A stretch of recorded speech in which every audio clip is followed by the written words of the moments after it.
Class 11 chapter 6 partnership organisation साझेदारी संगठन की बात जारी है और आज टाइप्स ऑफ पार्टनर्स के बारे में बातचीत करेंगे।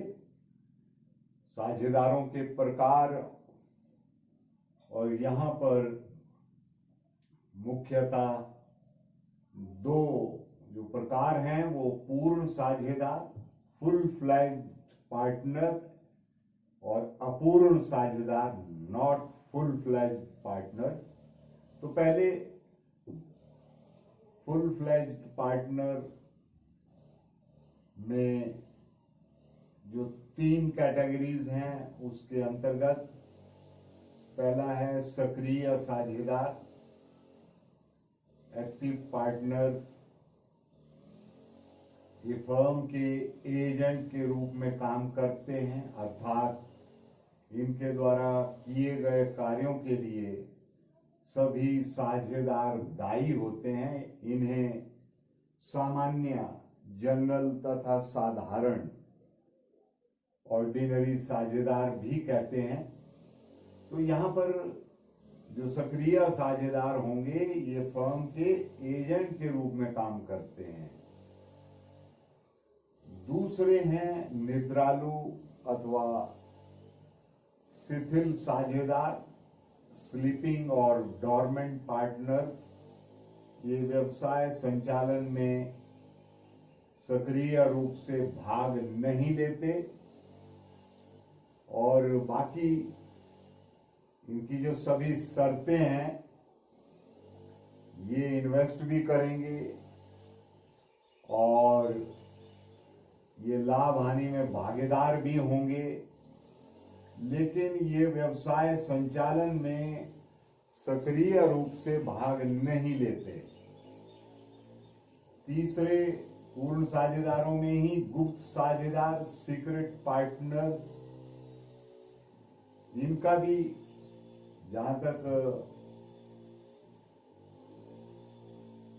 व्यवसाय में धन लगाने की बात है वो वैसी ही लगाएंगे और जहां पर लाभ हानि में बिल्कुल भागीदार होंगे, लेकिन इनके जो फर्म के साथ संबंध हैं उसकी जानकारी आम जनता को नहीं होती है।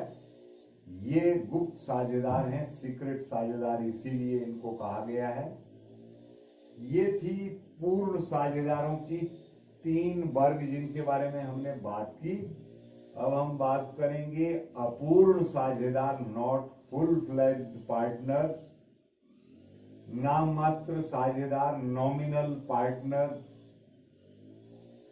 ऐसा व्यक्ति अपनी व्यक्तिगत साख जो पर्सनल गुडविल है उसके कारण व्यवसाय में ले लिया जाता है और इनका एक्टिव रूप से व्यवसाय में एक साझेदार के रूप में कोई रोल नहीं होता है। मान लो बेटे का व्यवसाय है और वो अपने पिता को उसमें एक साझेदार बना लेता है, तो जाहिर बात है कि व्यवसाय को पुत्र जो है वो अपने अन्य साझेदारों के साथ चलाएगा, लेकिन उसके जो पिता हैं वो एक नाम मात्र के साझेदार होंगे, नॉमिनल पार्टनर होंगे। अपूर्ण साझेदारों के वर्ग में दूसरा है प्रदर्शन द्वारा साझेदार पार्टनर बाय होल्डिंग आउट। जब कोई व्यक्ति फर्म में साझेदार ना होते हुए भी कहे गए शब्दों अथवा आचरण द्वारा ऐसा प्रदर्शित करता है कि वो साझेदार है, तो ऐसे व्यक्ति को प्रदर्शन द्वारा साझेदार कहते हैं और ये व्यक्ति भी उसके बाद उस फर्म में लाभ हानि का उत्तरदायी हो जाता है और जो इन्होंने कहा होता है उसी के ऊपर टिकना पड़ता है, उस बात पे उनको अमल करना होता है। तीसरे हैं सीमित साझेदार, लिमिटेड पार्टनर, एक ऐसा साझेदार जिसका दायित्व उसके द्वारा व्यवसाय में विनियोजित पूंजी तक ही सीमित होता है।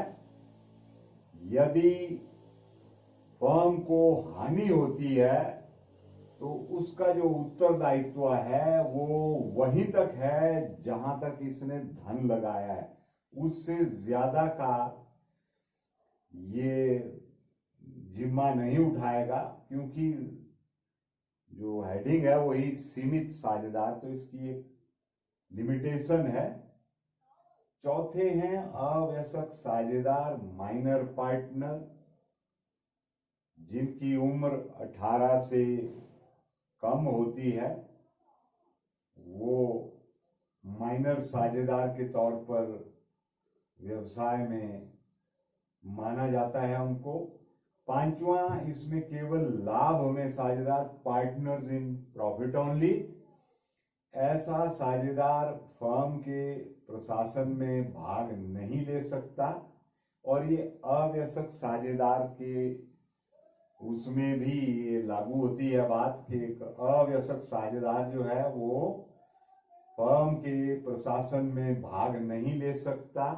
और अवयस्क साझेदार के बारे में तो एक और चीज बड़ी क्लियर सी बता दूं कि इसको तभी उस व्यवसाय में पार्टनर साझेदार माना जाता है अगर बाकी सभी साझेदार उनकी सहमति हो और ये सिर्फ लाभ में ही भागीदार होता है, हानि का जिम्मा नहीं उठाता।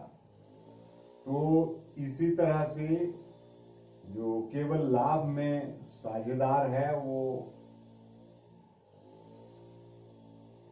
ये तो हो चुका। आगे हम बात कर रहे हैं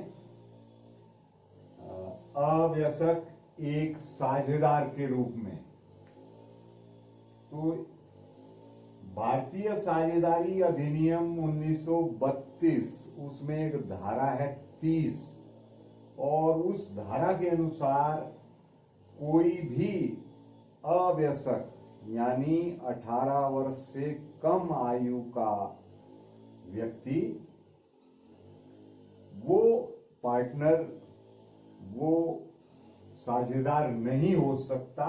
लेकिन यदि कंपनी के जो बाकी साझेदार हैं वो इस बात की सहमति दें तो उस व्यक्ति को, उस 18 वर्ष से कम आयु के युवा को एक साझेदार माना जा सकता है। लेकिन वो सिर्फ लाभ जो होंगे कंपनी के उन्हीं में वो भागीदार होगा, अगर हानियां होंगी तो उसके लिए वो भागीदार नहीं रहेगा। ये बहुत क्लियर है।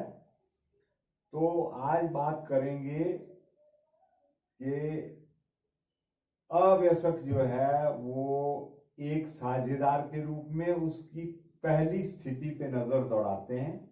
पहली स्थिति है व्यस्क होने से पहले जो अव्यस्क साझेदार है उसकी क्या स्थिति रहती है। तो पहले हम बात करेंगे अव्यस्क साझेदार के अधिकार।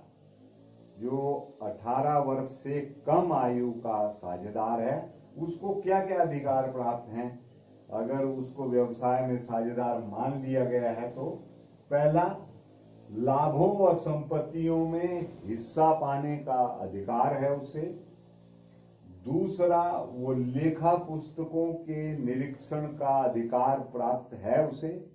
लेकिन जो फर्म की, कंपनी की कुछ गुप्त डॉक्यूमेंट होंगे, गुप्त दस्तावेज होंगे, उनको ये अव्यस्क साझेदार उनको निरीक्षण नहीं कर सकता।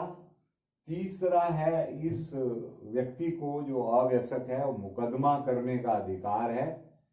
हाँ, जब तक वो फर्म में एक भागीदार है, पार्टनर है, तब तक वो ऐसा कर नहीं सकता। जब वो उस फर्म को, उस कंपनी को छोड़ रहा होगा तो वो मुकदमा दायर कर सकता है। अब दूसरा है अवयस्क साझेदार के उत्तरदायित्व। पहले हमने बात की कि उनकी क्या अधिकार हैं, वो 3 अधिकार मिले हैं कानूनन, और अब बात करेंगे कि रिस्पॉन्सिबिलिटीज क्या हैं। तो रिस्पॉन्सिबिलिटीज में एक अवयस्क साझेदार के ऊपर असीमित दायित्व का जो नियम है वो उस पर लागू नहीं होता, यानी अनलिमिटेड लायबिलिटी को अवयस्क साझेदार जो है वो नहीं उठाएगा। उसका दायित्व केवल फर्म में उसके द्वारा विनियोग की गई पूंजी तक ही सीमित है। जितना धन उस अवयस्क साझेदार ने लगाया है उसका दायित्व वहीं तक सीमित है, उससे आगे का नहीं है। अब दूसरी स्थिति हम डिस्कस करेंगे कि जब ये अवयस्क साझेदार जो है वो व्यस्क बन जाए, यानी 18 की उम्र एक्वायर कर ले, तब क्या स्थितियां बनेंगी। अब 18 की उम्र जब वो एक्वायर कर लेगा तो उसके बाद भी 2 स्थितियां बनती हैं कि क्या वो फर्म में बना रहना चाहता है या वो फर्म को छोड़ देना चाहता है साझेदार के तौर पर। तो आइए जानते हैं व्यस्क होने के बाद अव्यस्क साझेदार की स्थिति। तो यहां पर गौर करें कि व्यस्क होने की तिथि से 6 माह के अंदर इस बात की सार्वजनिक सूचना, पब्लिक नोटिस जो है वो देनी होती है, और अब वह साझेदार बना रहेगा या नहीं इसके बारे में वो सूचित करेगा। जैसे ही वो 18 साल की उम्र एक्वायर कर लेगा, 18 साल उसकी उम्र हो जाती है, तो उससे 6 महीने के अंदर वो इस बात की पब्लिक नोटिस देगा कि अब वो आगे व्यवसाय में एक साझेदार के तौर पर रुकना चाहेगा या व्यवसाय को छोड़ना चाहेगा। तो सूचना अगर वो नहीं देता तो जिस कंपनी में वो पार्टनर है, साझेदार है, वो ये मानती है कि अब ये पूर्ण साझेदार बनना सहमत है इसको, तो वो उसको पूर्ण साझेदार मान लेंगे। अब आगे की जो स्थिति है उसको पुनः 2 भागों में बांटते हैं। पहली स्थिति जब वह साझेदार बना रहना स्वीकार करता है, 18 की उम्र एक्वायर कर ली और वो कहता है कि मुझे साझेदारी में हिस्सा लेना है, तो स्वीकार कर लिया। अब उसके लिए 3 शर्तें लागू होते हैं। अब उसकी जो दायित्व है वो असीमित हो जाएगा, अनलिमिटेड लायबिलिटी होती है अब उसकी, क्योंकि अब वो एक वही बाकी साझेदारों की तरह हो गया। दूसरा, अब उसे लाभ के साथ हानि भी उठानी पड़ेगी और लाभ का प्रतिशत जो उसको पहले मिल रहा था वही मिलेगा। तीसरा, वह अपनी नाबालिगी की अवधि में किए गए समस्त कार्यों के लिए आरंभ से ही उत्तरदायी माना जाएगा। जब से उसने वो बिजनेस ज्वाइन किया एज पार्टनर, वो तब से उत्तरदायी माना जाएगा जो जो काम उसने किए हैं। दूसरी स्थिति है जब वह साझेदार बना रहना स्वीकार नहीं करता। 18 की उम्र हो गई व्यस्क साझेदार की, अब वो व्यस्क हो गया और वो चाहता है कि अब मुझे साझेदारी में शामिल नहीं होना है। तो यहां भी 3 स्थितियां बनेगी। सार्वजनिक सूचना की तिथि तक उसकी जो अधिकार और दायित्व हैं वो वही रहेंगे जो अव्यस्क के समय से चल रहे थे, यानी जो 18 की उम्र से पहले उसको मिल रहे थे अधिकार और दायित्व, वो वही रहेंगे जब तक सार्वजनिक सूचना वो नहीं देता। दूसरा, सूचना देने की तिथि के बाद के फर्म के कार्यों के लिए वह उत्तरदायी नहीं होगा। जैसे 15 मई 2020 को सूचना दे दी, तो 16 मई को वो बाकी जो फर्म के डिसीजन हैं, बाकी जो फर्म के कार्य हैं, उनके लिए वो बंदा जो है वो उत्तरदायी नहीं होगा। तीसरा, उसे अन्य पार्टनर्स पर संपत्ति एवं लाभ में अपने भाग के मुकदमा दायर करने का अधिकार होगा। ये अभी भी अधिकार है उसको कि अपनी संपत्ति और जो लाभ उसने लेने हैं, अगर वो उसे लगता है कि वो ठीक से नहीं दे रहे हैं, तो वो अपने भाग के लिए मुकदमा दायर कर सकता है। वो क्लेम कर सकता है कि मुझे इतना मिलना था, ये लोग मुझे कम दे रहे हैं। तो आज के इस टॉपिक में हमने साझेदारों के प्रकार के बारे में बात की और एक अवयस्क साझेदार, माइनर पार्टनर की जो स्थितियां थी उनको डिस्कस किया। उम्मीद है कि आप इन चीजों को समझ पाए होंगे।